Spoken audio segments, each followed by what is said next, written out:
Finalmente, em 1179, pela primeira vez, o Papa, numa bula célebre, Manifestis Probatum, reconheceu Afonso Henriques como rei de Portugal. É claro que a independência de Portugal deve muito a Dom Afonso Henriques, mas não foi apenas a valentia, a teimosia e o gênio político de um homem que estiveram na base do nascimento de uma nova nação. Portugal tornou-se independente, isto é, tornou-se nação que tem o direito de se governar a si própria, porque toda a região tinha um caráter próprio e principalmente porque existia um povo português, um povo com uma língua própria, uma língua muito diferente da que se falava em Castela ou em Leão. Esse povo tinha conhecido uma situação de quase liberdade no tempo dos mouros e agora apoiava o príncipe que protegia os concelhos que eram o vestígio da liberdade popular ameaçada pela Reconquista. De facto, foram os concelhos que deram a Dom Afonso Henriques a força que lhe permitiu ser independente, a começar pelo Conselho dos Burgueses aqui de Guimarães, que lhe permitiu resistir a um cerco posto pelo rei de Leão e que lhe deu também as tropas que lhe fizeram ganhar o combate de São Mamede. E à força do povo juntava-se a força dos bispos, que queriam ver as suas dioceses independentes das sés metropolitanas de Toledo e de Compostela.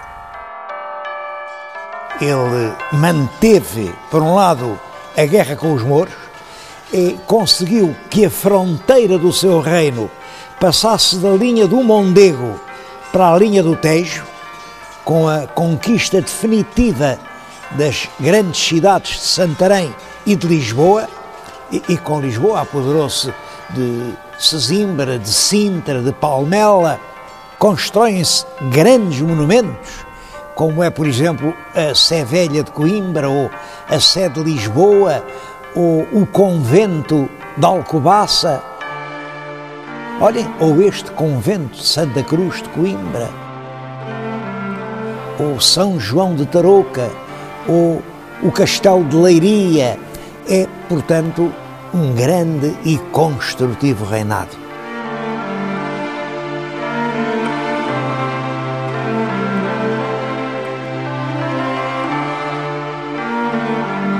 A monarquia que nasceu assim, com Dom Afonso Henriques, foi essencialmente popular, no sentido de que a força do rei era a força do povo. Governou Portugal desde 1127 até à data da morte, em 1185, portanto, durante 58 anos. Quando ele morreu, Portugal era considerado já um reino independente e estava em franco progresso.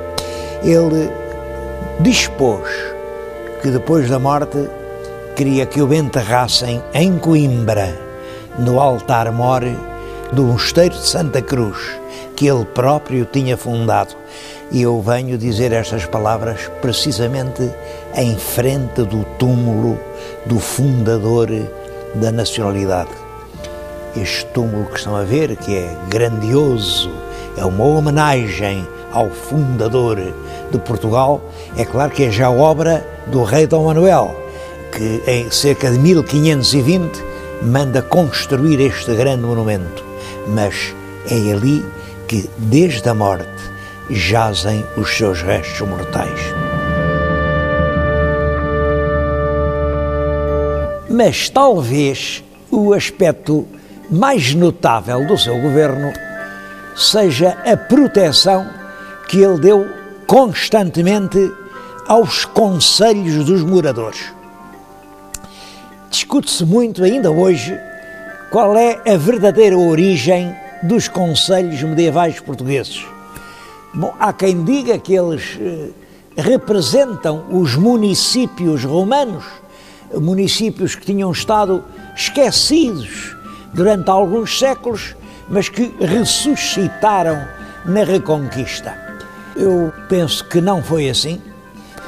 Penso que os municípios romanos realmente desapareceram quando desabaram todas as instituições da autoridade romana e foram substituídos pelas autoridades dos nobres que se apoderaram das terras depois da invasão visigótica.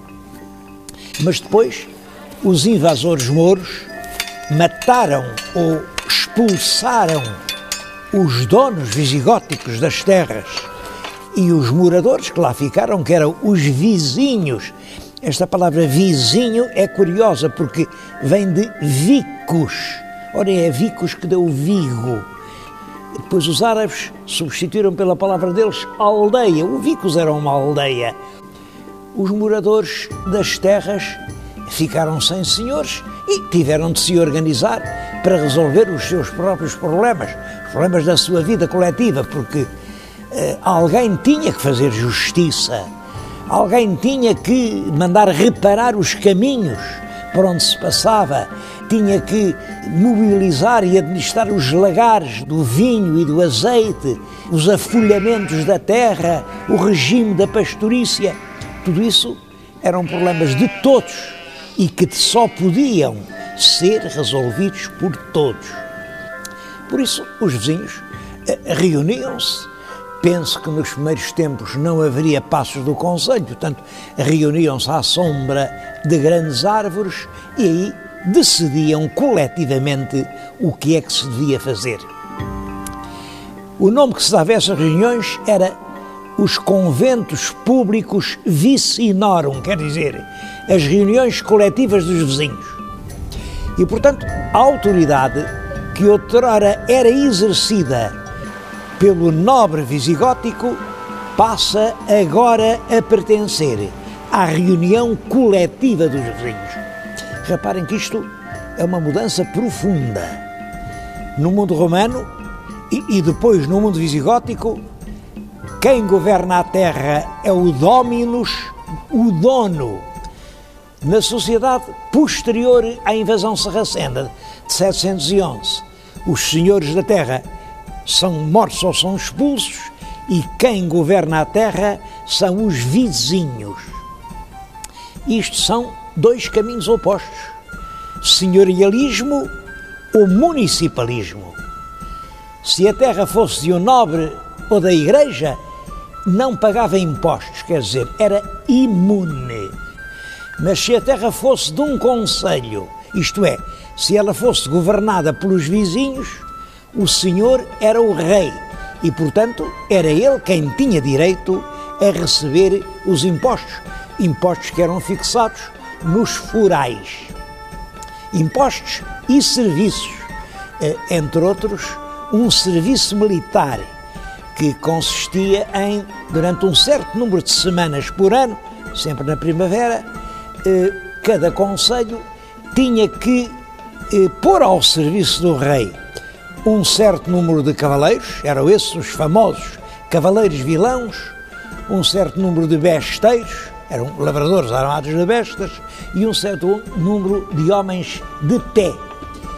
É claro que isso tornava o rei o mais forte chefe militar do país, porque cada concelho mandava poucos homens, mas muitos concelhos formavam uma grande hoste.